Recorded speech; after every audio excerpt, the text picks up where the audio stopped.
Maimonides, the Rambam. Moses Maimonides, this is in parentheses, Moses Ben Maimon, known in rabbinical literature as Rambam, from the acronym Rabbi Moses Ben Maimon, from 1135 to 1204. A rabbinic authority, codifier, philosopher, and royal physician. The most illustrious figure in Judaism in the post-talmudic era, regarded by many of the greatest Jewish philosopher of the Middle Ages, and one of the greatest of all time. He was successful in bringing four cultures, Greco-Roman, Arab, Jewish, and Western, together in one person, and in doing so remains one of the most influential religious philosophers of the intellectual world. His teaching influences other faiths as well as Jews. However, it is his commentary on Jewish texts that mark him out as one of the most influential and important Jews in history. He wrote 3 major essays on Jewish law, the most famous being The Guide for the Perplexed, and each of them is still regarded as hugely important in Jewish philosophy. This monumental work laid the foundation for all subsequent Jewish philosophic inquiry known as Chakirah, and stimulated centuries of philosophical Jewish writing. His large 14 volumes work, Mishneh Torah, to date holds canonical authority in regard of the codification of Talmudic law. That was from the Jewish Virtual Library on the internet, the Famous People, and the BBC. Rambam says in chapter 12, paragraph 2 of the laws concerning King Moshiach, our sages taught there will be no difference between the current age and the era of Moshiach, except our emancipation from subjugation to the Gentile kingdoms. The simple meaning of the words of the prophets appears to imply that the war of Gog and Magog will take place at the beginning of the Messianic age. Before the war of Gog and Magog, a prophet will arise to rectify Israel's conduct and prepare their hearts for the redemption, as it is written. Before I go any further, there will be no war of Gog and Magog. Period. I am Moshiach. This is the the era of Moshiach.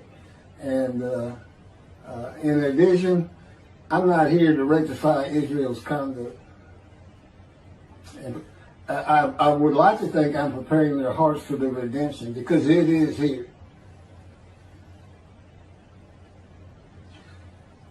This is from Malachi chapter 3, verse 23. Behold, I am sending you Eliyahu, which is Elijah, before the advent of the great and awesome day of God. He will not come in order to declare the pure impure, nor to declare the impure pure. Nor will he come in order to disqualify the lineage of those presumed to be of flawless descent, nor to validate lineage which is presumed to be blemished. And I agree. Rather, he will come in order to establish peace in the world. As the above prophecy continues, Malachi 3, verse 24, He will bring back the hearts of the fathers to the children. And that is incorrect. I don't come here to bring peace or have the world come to peace or to establish peace in the world. No one can do that. Humanity will never be at peace. It's just not what man is. It's not how things have ever worked. Elijah does not come to establish peace in the world. And again, God dictated this to me. I didn't come up with all this on my own.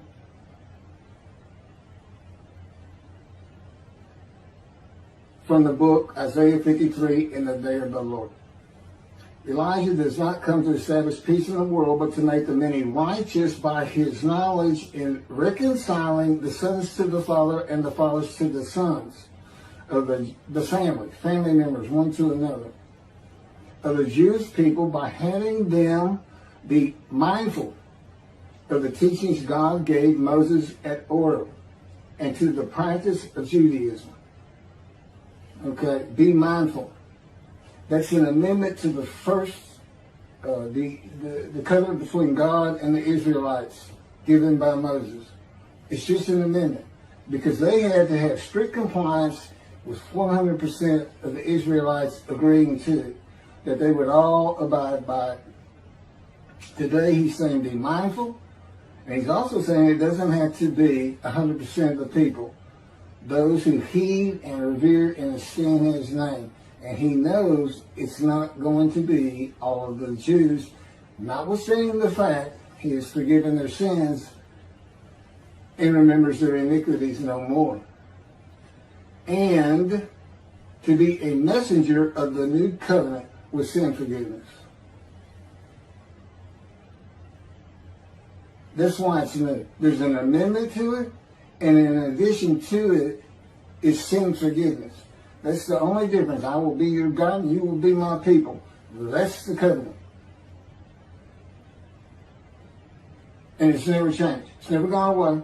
It's new only in the sense that there's been an amendment to it, and in addition to it, and it's a ratification and confirmation of the covenant at Mount Sinai, or Rambam and the sages say in chapter 12, paragraph 3 of the laws concerning King Moshiach. God makes it real clear. He calls Moshiach, my servant David, a shepherd. He's a teacher. There's been no Davidic kingdom, dynasty, that Rambam thinks is coming. And that's all you have. Now, there is a slight reference to king and prince throughout the covenant of friendship. That just means leader in this context. He's a ruler amongst the people, not a ruler over the people. This is just Rambam's rendition of what a Davidic kingdom would be, but it's not in the Hebrew Bible. During the era of the King Moshiach, once his kingdom has been established and all of Israel has gathered around him, the entire nation's line of descent will be established on the basis of his words, through the prophetic spirit which will rest upon him. In the Middle Ages and in antiquity, they believed in prophetic spirits. This will not happen. I do not have a prophetic spirit. The Spirit of God alighted upon me, but he's a person that he helps me. He'll tell me things and teach me things. But there's no such, by and large, nobody believes in that kind of thing anymore. That somebody can just prophesy. God prophesied. He has absolute knowledge of humanity from Adam on to the end of the earth. Okay, now he can tell a man, write this down, or go tell the people this. But this just comes from him by knowledge. No man gets a spirit upon him and all of a sudden he can prophesy.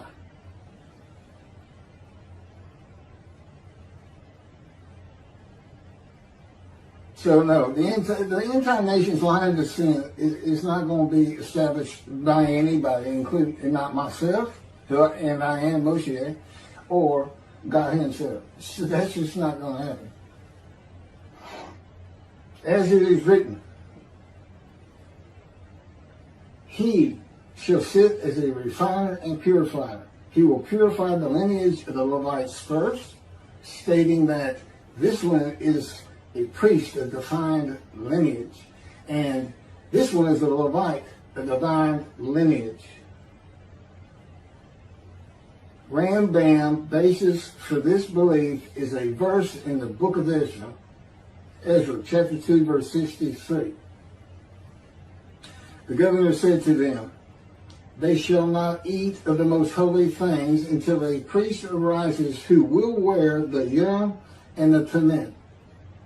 From this verse, one can infer that the genealogy of those presumed to be of unquestioned priestly and Levitical lineage will be traced by means of the prophetic spirit, and those found to be of such lineage will be made known.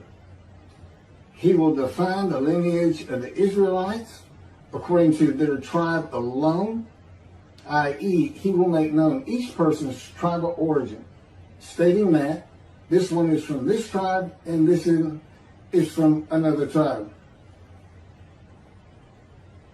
It's not going to happen. And he's talking about Moshiach being the purifier. He got that wrong too. He shall sit as a refiner and purifier from the first paragraph of chapter 12. Paragraph 3 is not Moshiach. God purifies and refines. And he comes with Elijah and the angel of the covenant that you desire. Rambam says the prophetic spirit will rest upon the anointed one. The prophecy of the Hebrew Bible, the prophecies of God. I just gave you my summarization of before I read this, of what I'm about to reread. The difference is, this sounds better, and this is what God dictated.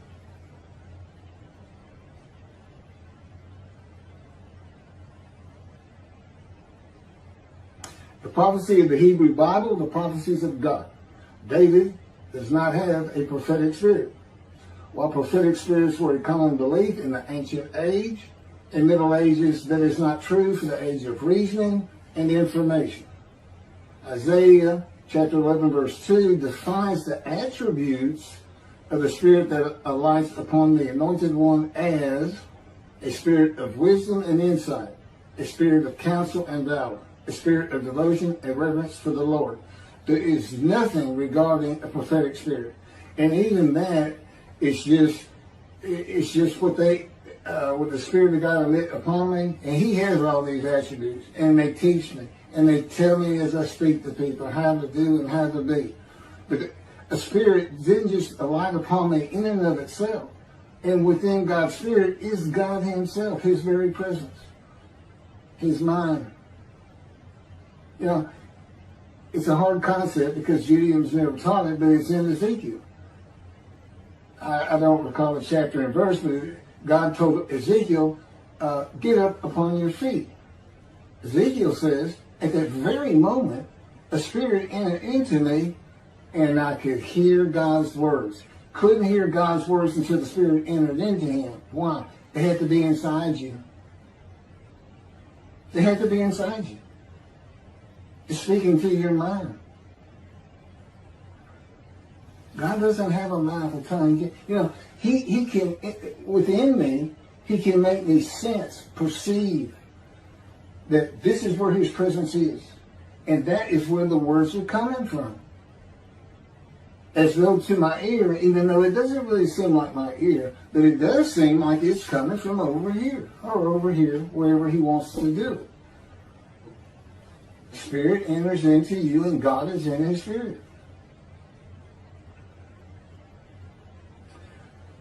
And this is Malachi chapter 3, verse 2 through 5.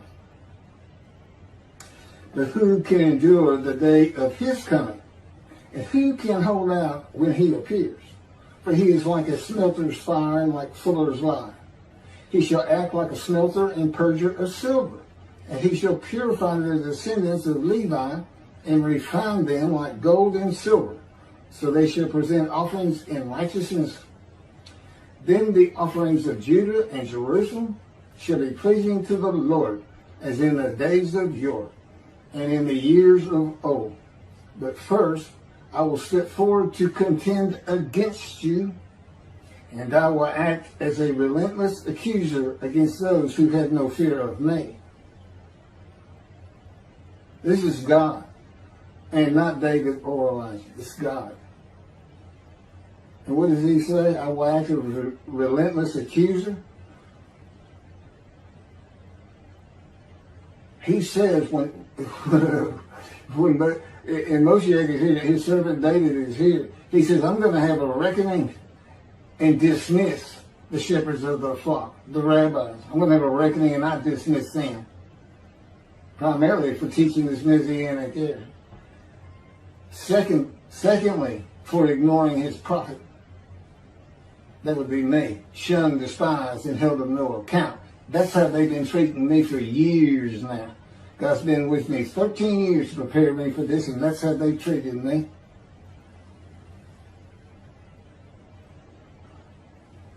In Hebrew writing, it is common to express the same idea twice. Okay, God's telling me to move on. I don't need to hear that.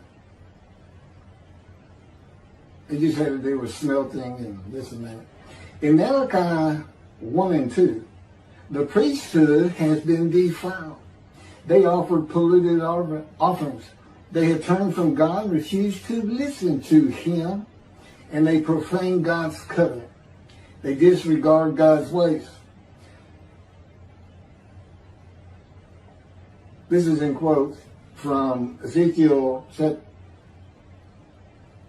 well, it's in quotes anyway. Those who have no fear of me would be the priestly tribe of the Levites, and not pertaining to genealogy or tribal lineage, but to Ezekiel 34. Thus said the Lord God, I'm going to deal with the shepherds. I will demand a reckoning of them for my flock, and I will dismiss them from tending my flock. It's Ezekiel chapter 34, verse 10. Then I will appoint a single shepherd over them to tend them, my servant David. Again, that's Moshiach. He shall tend them. He shall be a shepherd to them. Not a king.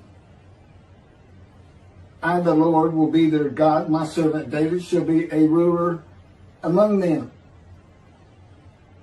I, the Lord, have spoken, and I will grant them a covenant of friendship. Malachi chapter 3, verse 3 says that he shall purify the descendants of Levi and refine them like gold or silver, so that they shall present offerings in righteousness. This would be those rabbis who accept the words of the prophets of God as interpreted in this day of reasoning and information, and not as interpreted in the ancient age and middle age.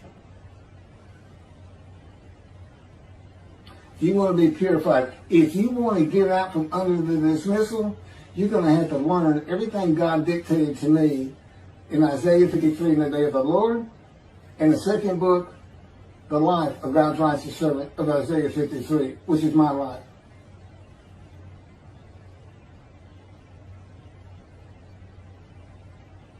That'll purify you. That'll get you back on the scroll of remembrance so you can see the heaven God is creating. The name Israel still ain't good. The era of redemption, restoration, and exaltation versus the day of the Lord as found in the book.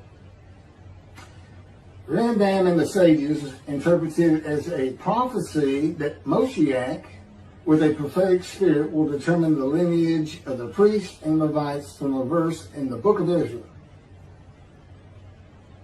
I've covered this. Anyway, the governor said to them, they shall not eat of the most holy things until a priest arise who will wear the Urim and Thummim. This has nothing to do with genealogy of Levites today or purification and refining, or a prophetic spirit on Moshiach. This is not a prophecy of a high priest arising. And it is not Moshiach, but an answer to those that could not prove they were Levites when the verse is put into its proper context. This is Ezra chapter 2, verses 61 through 63.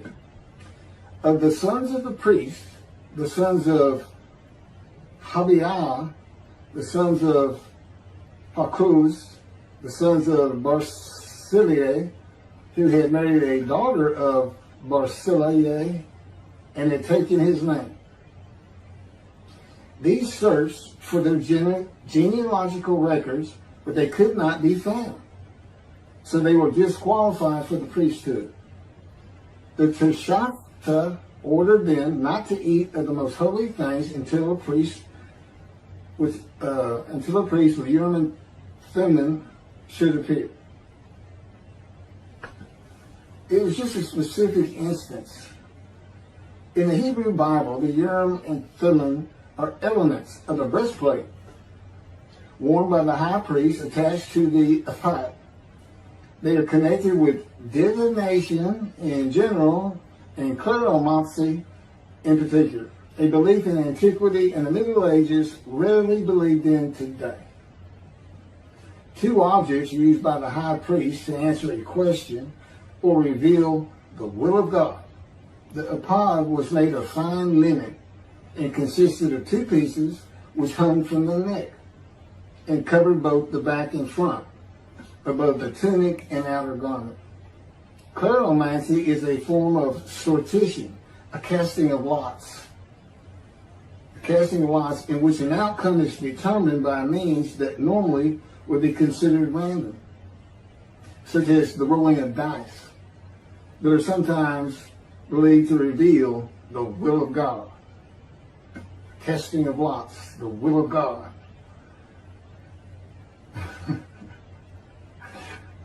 This is not believed in today. Ezra is not a book of the prophets. Teshatha was not a prophet and did not speak the words of God. Few people believe in divination and kleromancy today, matters and things of the Hebrew Bible written for an era gone by. In summation, as great as this man was, and we're talking about the year 1200 or so when he died, born in the 1100s, he was an incredible man. There's no doubt about it. But he didn't have the science, the medicine, the knowledge, the information, the ability to get information that we have today. It's a different time. We just don't believe in some of these things they believed in. You can't just say our sages say. Now, Rambam also, I can't believe it's not in here. He said Moshiach is going to perfect the world, and the entire world is going to speak Hebrew. Okay? And he gets that from Zephaniah chapter 9, verse 10. God says, and I think most people have heard this phrase, they shall be a people of a pure speech. He takes that to be the people of the world. Well, the only problem is that, read verse 9. In verse 9, God talks about his anger against the world and how he was actually terminated with fire. He's not talking about them. He's just talking about his people. The peoples of the Jewish people. And guess what? Today they are a people of pure speech in Israel. See, the only time an ancient language has been revived in the modern times, and that's Hebrew. That's their official language, along with Arabic in Israel. So it was a true prophecy of God. They should be a people pure speech, but he's only talking about the Jewish people. When he says the peoples, he's talking about his people.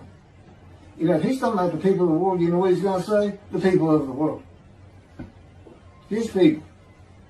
The Jews. Okay, well that's all I have on Rambam. Again, I'm surprised I don't have that. Thank you very much for listening.